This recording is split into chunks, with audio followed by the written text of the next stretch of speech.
My name is Aster. To anyone who sees me crossing a street, resting under the sun, or silently observing a window, I am nothing more than an ordinary cat. A small, quiet, and seemingly unassuming feline with gray and silver fur. But inside, I learned early on that there was something different about me.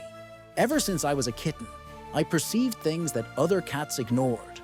Whispers in the wind with no source, curious vibrations in the ground, lights that flickered in the corner of my vision, even when the room was dark.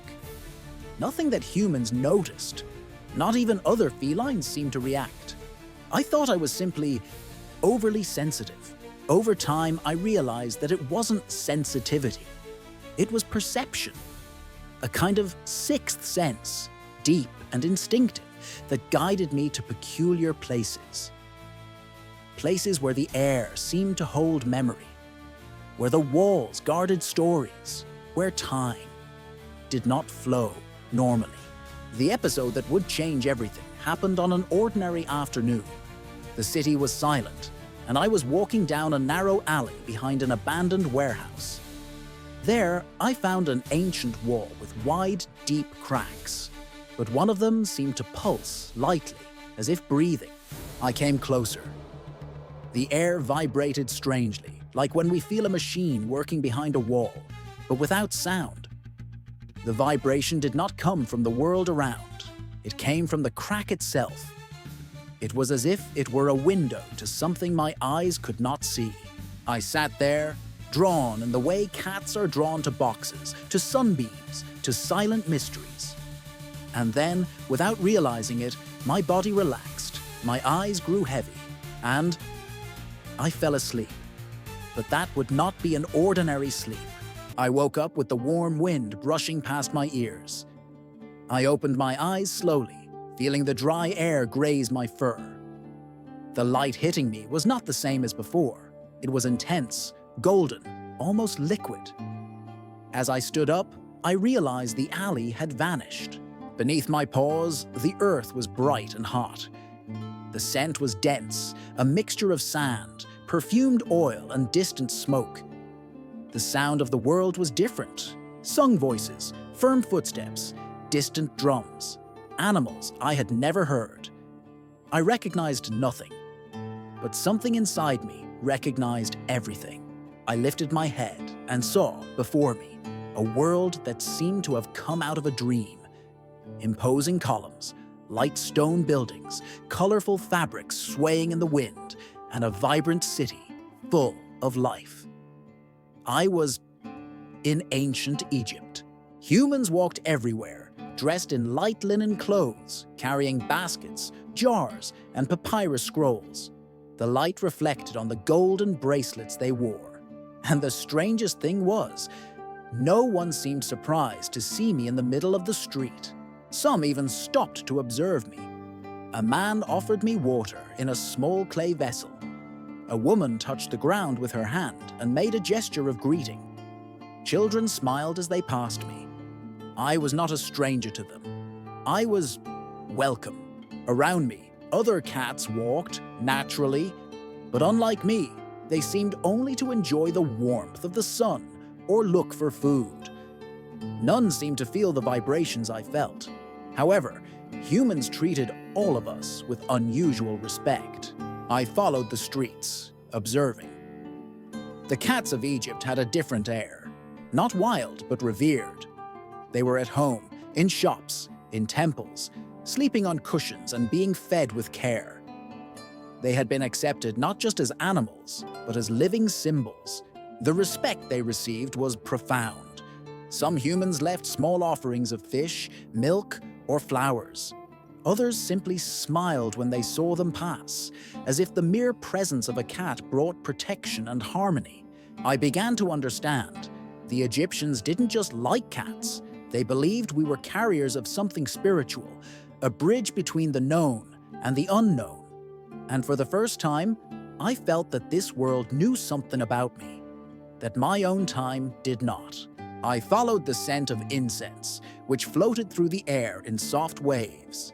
It led me to a large temple where feline statues guarded the entrance.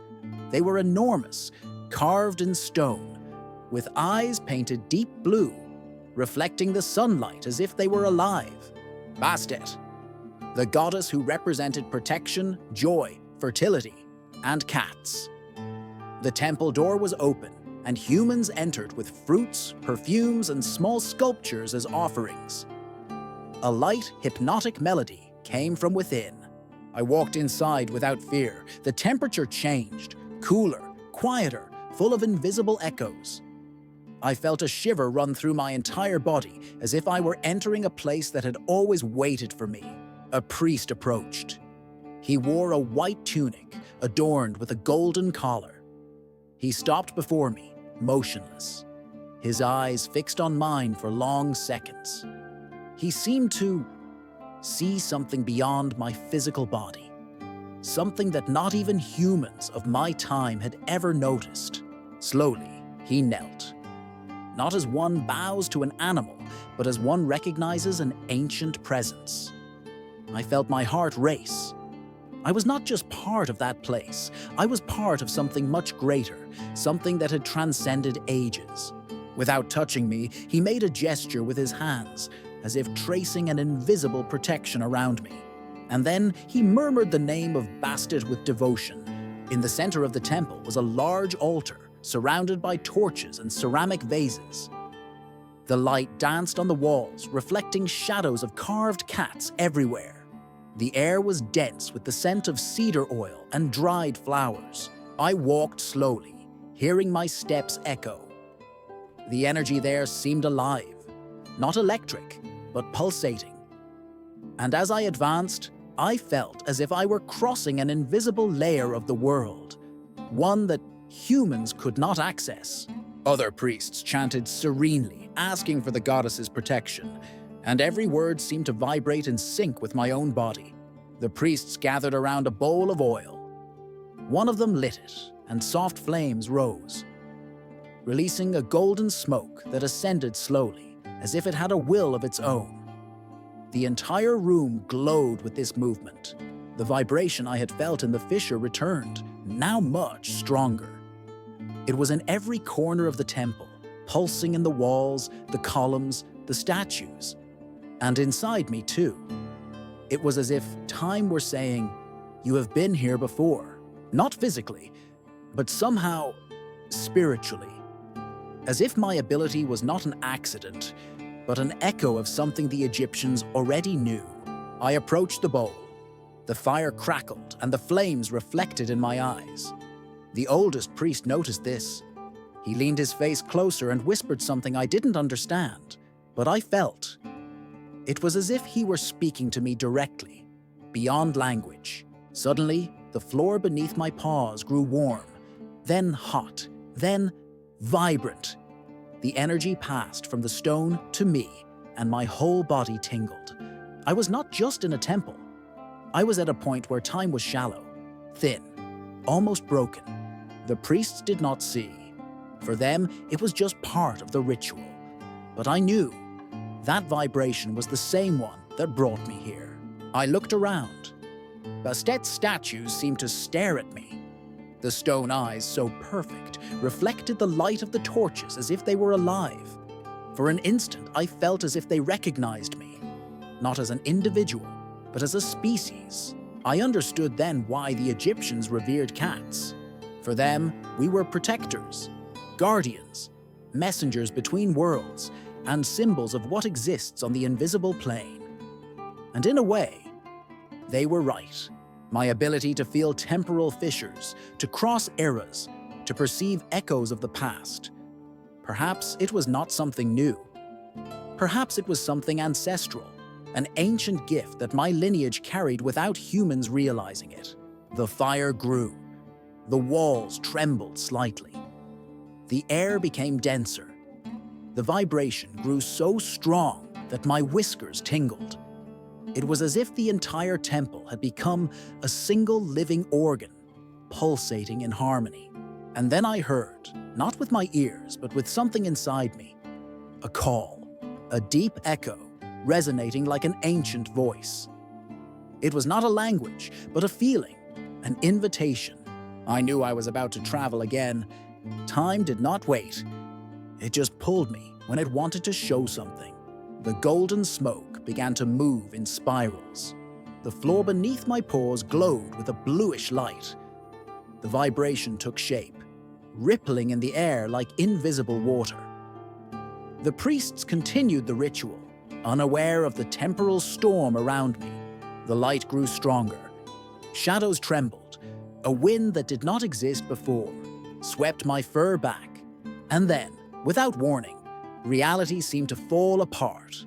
Like blown sand, the temple vanished, the smoke dissolved, and I was dragged, not up nor forward, but to another place.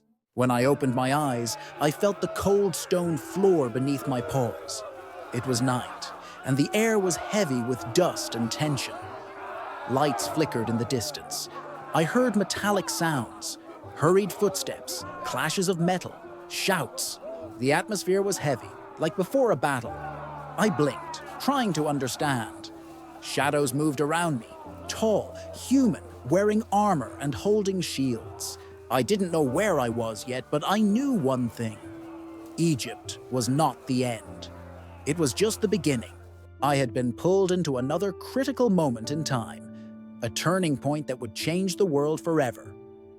If you want to follow my journey and discover the history I witness, subscribe to the channel and tell me in the comments. Where do you think a cat like me landed next? I'll see you in the next jump.